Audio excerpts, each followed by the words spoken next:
अस्सलामुअलैकुम and welcome back to my channel. कैसे हैं आप सब? उम्मीद करती हूँ आप लोग सब ठीक होंगे। अल्हम्दुलिल्लाह मैं भी बिल्कुल ठीक हूँ। तो जी अभी दिन का आगाज़ हुआ है सुबह नाश्ते से, और आज नाश्ते में मैंने सबको बना के दिए थे बर्गर्स। तो अभी जो है मैं अपने लिए बना रही हूँ।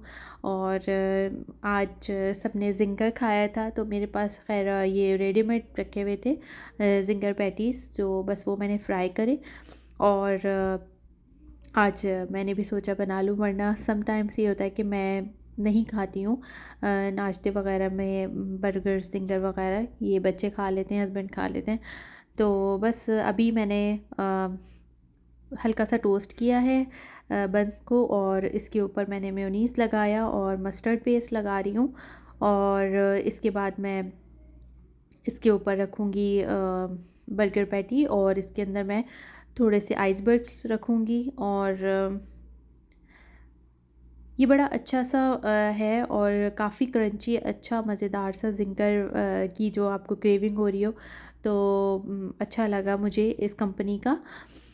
वरना ये इसके जिंगर की स्ट्रिप्स भी मिलती हैं, आप वो भी रख सकते हैं बनाने के लिए। और लेकिन ये है कि बस यहाँ पर मज़ेदार से हमारा नाश्ता रेडी हो गया था। और जी इसके बाद जो है वो मैं चाय भी बन चुकी है, चाय निकालूंगी। और अभी मैं हस्बैंड को देकर आई थी, और मैं जो हूँ वो नाश्ते के साथ चाय लेती हूँ, वो मैं बाद में नहीं पीती हूँ, और हस्बैंड मेरे बाद में पीते हैं चाय। तो वो आदत होती है कुछ लोगों की, कुछ लोग साथ साथ पीते हैं और कुछ लोग जो है वो बाद में पीते हैं। तो मैं उनमें से हूँ कि मैं जो हूँ वो नाश्ते के साथ चाय लेती हूँ, उसके बगैर मैं बाद में बैठ के नहीं पीती चाय। अच्छा, इसके बाद जो है मैं आप लोगों के साथ आज किचन की ये कुछ टिप्स शेयर कर रही थी कि हम फ्रिज में तो चीज़ें रखते हैं, लेकिन लॉन्ग टाइम के लिए हम किस तरीके से इसको सेव कर सकते हैं। तो अभी ये कुछ हरी मिर्चें थी, तो आज जब ये पैक लेते हैं हरी मिर्चों का, तो इसके अंदर लीव्स बहुत ज़्यादा होते हैं, कुछ ख़राब होती हैं। तो मैं तो खैर प्रेफर नहीं करती हूँ ये ट्रे वाली इस तरीके से पैक चीज़ें लेना। समटाइम्स अगर आ जाए तो खैर, अभी जैसे जैसे मुझे घर के पास शॉप से लेना पड़ा, तो वहाँ पे पैकेट्स बने हुए इस तरीके से ट्रे में रखे हुए होते हैं। तो ये फिर मैं इसको घर लाकर क्लीन कर रही थी। और पहले मैं फ्रिज में ऐसे ही रख देती, तो फिर ये अंदर अंदर और ख़राब हो रही थी। ये देखिए कितना सारा इसमें से कचरा निकला ही है।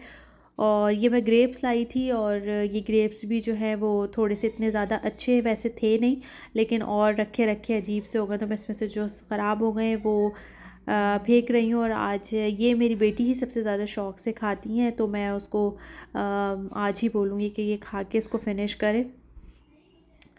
तो फ्रिज की चीज़ों का वैसे इस तरीके से एक तो ख़्याल रखना भी पड़ता है कि आप टाइम टू टाइम देखते रहें, उसको इस तरह डाल के ना छोड़ें। क्योंकि अगर आप पूरे 1 वीक की वेजिटेबल्स वगैरह भी लेते हैं, तो फिर आप उसको टाइटली बंद करके ना रखें। वो अंदर से अगर कोई एक भी चीज़ ख़राब हो रही होगी, तो वो पूरी आपकी ज़्यादातर वेजिटेबल्स को ख़राब कर देगी। और अगर आप आइसबर्ग, लेट्स वगैरह भी लेते हैं, या खीरे अक्सर जो नीचे होते हैं, अगर आप बल्क में ज़्यादा खीरे लेते हैं, जैसे मेरे घर में खीरे ज़्यादा आते हैं, लेट्स है, तो इस तरह की चीज़ें जो है ना जल्दी ख़राब होना शुरू हो जाती हैं। और चाहे आप उसे थोड़ा खुला खुला भी रखें, लेकिन वो नीचे नीचे के ख़राब हो जाते हैं। तो वो तो खैर हमें टाइम टू टाइम जल्दी निकाल के उसे ख़त्म करना होता है। तो बस ये यहाँ पर ये भी क्लीन हो गया। अच्छा, साथ में जो है मैंने दाल चढ़ाई थी, तो मूंग मसूर की दाल है ये। और यहाँ पर जो है वो इसके बाद मैंने आपको जो तरीका बता रही थी, मैंने ये बॉक्स रखा हुआ ही इसीलिए है कि मैं इसके अंदर हरा धनिया, हरी मिर्चें रखती हूँ। तो मैं नीचे एक टिशू मैंने बिछा लिया, इसके बाद मैंने बीच में हरी मिर्चें डाली, और ऊपर से मैंने टिशू कर दिया।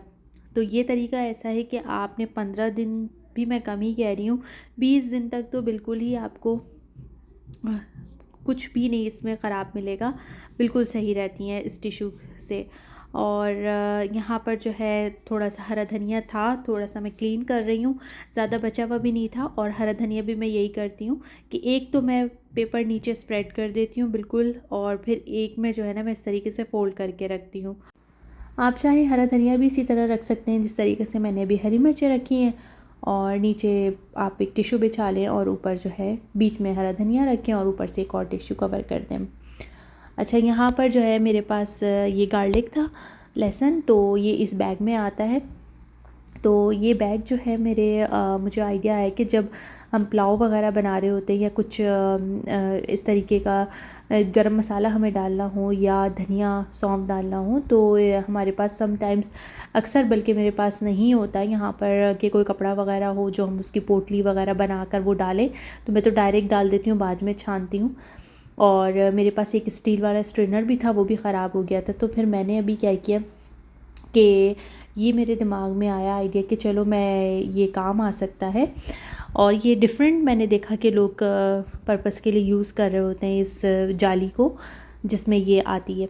कुछ लोग जो हैं वो एज़ आ क्लीनिंग के लिए यूज़ कर रहे होते हैं, क्योंकि इससे जो है वो झाग वगैरह अच्छे बनते हैं। और ये मैंने देखा था व्लॉग्स वगैरह में भी, लेकिन मेरे दिमाग में ये आइडिया आया कि अगर मैं इसको इस तरीके से यूटिलाइज़ कर लूँ तो ये भी अच्छा रहेगा।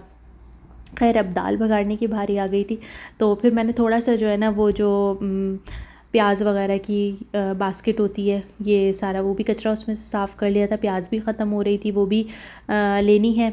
और अच्छा, घर के पास से तो सामान मिलता तो है, इतना अच्छा नहीं होता, और बस मजबूरी में जो है ना कभी कभी लेना पड़ जाता है। शुक्र है कि ये भी मिलता है, और पहले नहीं मिलता था, अब तो खैर यहाँ करीब मेरे घर के मिल जाता है, तो मैं ले आती हूँ। इसीलिए मैंने हरी मिर्चें ले ली थी, प्याज नहीं ली थी, वो भी ख़त्म हो गई है, तो बास्केट क्लीन कर ली। अब यहाँ पर मैंने दाल पकाने की तैयारी कर ली है, दाल रेडी हो गई है, और इसमें बस नमक डाल रही हूँ, और थोड़ा सा मैं इसे थिक रखूँगी क्योंकि इसके साथ मैं रोटी या पराठे बनाऊँगी। जो बच्चों का दिल करेगा उस हिसाब से। वैसे मैंने सोचा है कि उनके लिए आज मैं देसी घी के पराठे बनाऊँ। और ये अब मैं इसमें थोड़ा सा हरा धनिया ऐड कर रही हूँ, वरना जो है वो हरा धनिया कुछ लोग पसंद करते हैं, कुछ लोग नहीं डालते हैं दाल में। और जब मैं इस तरीके से रोटी के साथ खाने वाली बना रही होती हूँ तो मैं इसमें डाल देती हूँ, तो अच्छा लगता है, खुशबू अच्छी आती है। और यहाँ पर बस दाल बघाड़ने की तैयारी हो रही है, तो इसके लिए मैंने थोड़ा सा ज़्यादा लिया है लहसुन काट के, और इसमें साबुत लाल मिर्चें डालूँगी, और इसमें ज़ीरा नहीं ऐड करूँगी। तो बस यहाँ पर जो है ये हमारा बघाड़ तैयार हो रहा है, और इसके बाद बनाऊँगी मैं पराठे।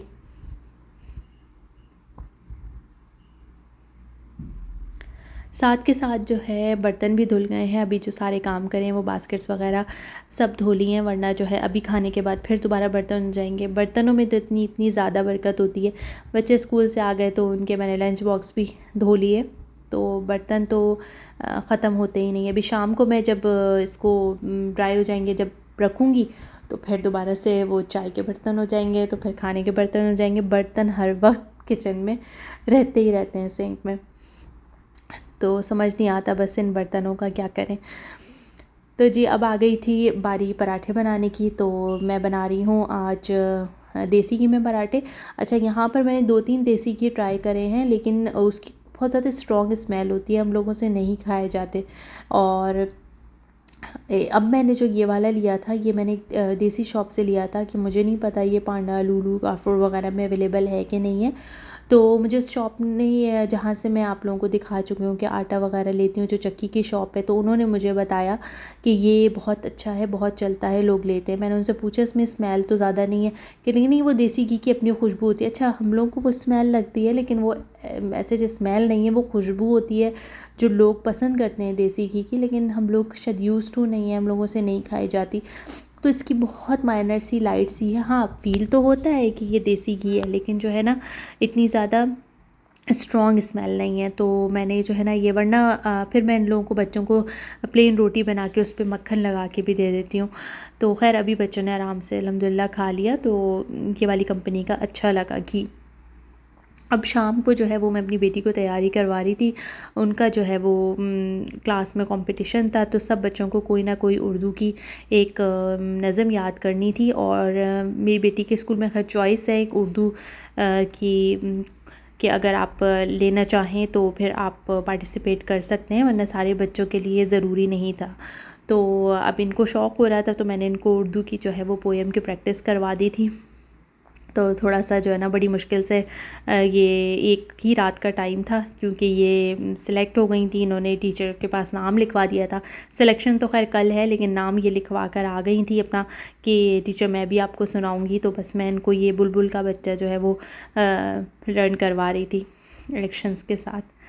अच्छा, साथ साथ जो है अब रात के खाने की बारी थी, तो रात को जो है मैं आज बना रही थी ये अंडे बॉईल करके डालूँगी इसमें। चनों का सालन है ये, वाइट छोले।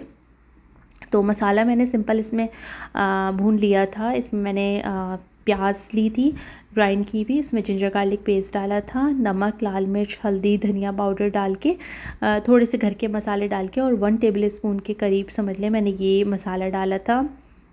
अच्छा, इस मसाले में नमक ऑलरेडी थोड़ा सा तेज़ होता है, तो आपने नमक का बहुत ध्यान रखना है। ये शान का जो चना मसाला आता है, ये इससे टोटली जो है ना मसाले इसका फ्लेवर बहुत ज़बरदस्त हो जाता है चेंज, बिल्कुल जैसे इस तरीके का फ्लेवर आता है जैसे आप बाहर से लेते हैं ना चनों का सालन, तो उस जैसा टेस्ट आने लगता है।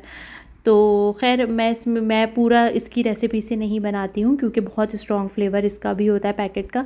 मैं इसको एंड में ही थोड़ा सा डालती हूँ। और मैंने ये भी नोट किया कि जब मैं इसको मसाला भूनने के टाइम शुरू में डाल देती हूँ इस मसाले को, तो इसका रंग जो है ना वो काफ़ी डार्क हो जाता है, काला काला सा हो जाता है। तो फिर मैं इसको जब मसाला पूरा भुन जाता है तो फिर मैं बाद में डालती हूँ ये जो शान का मसाला है।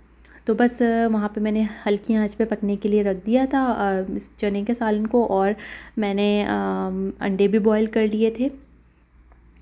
और यहाँ पर मैं बस अब रोटियाँ भी साथ साथ बना रही हूँ, क्योंकि खाने का टाइम करीब करीब था।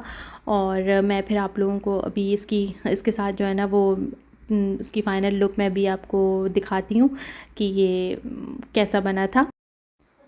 और जी, खाना वाना खाने के बाद सब चीज़ों से फ़ारिग होके जो है मैं अब सोने जब आई तो मेरे गले में काफ़ी पेन हो रहा था, तो फिर कुछ गर्म पीने का दिल कर रहा था, तो मैंने ब्लैक कॉफ़ी बना ली थी। और इसके साथ ये मैं सेसमी चिक्की जो होती है तिल वाली, वो खा रही थी। तो ये भी मुझसे ज़्यादा नहीं खाई गई, क्योंकि गले में दर्द, फ्लू वगैरह ये सब चल रहा है। तो बस यहाँ पर करती हूँ मैं अब अपने ब्लॉग का एंड। आई होप कि आप लोगों को ब्लॉग अच्छा लगा होगा। वीडियो में कुछ भी अच्छा लगे तो प्लीज़ लाइक ज़रूर कर दीजिएगा और चैनल को सब्सक्राइब कर लीजिए। फिर मिलते हैं इंशाल्लाह ताला एक नए ब्लॉग के साथ। अपना ख्याल रखिएगा। Till then take care. अल्लाह हाफिज़।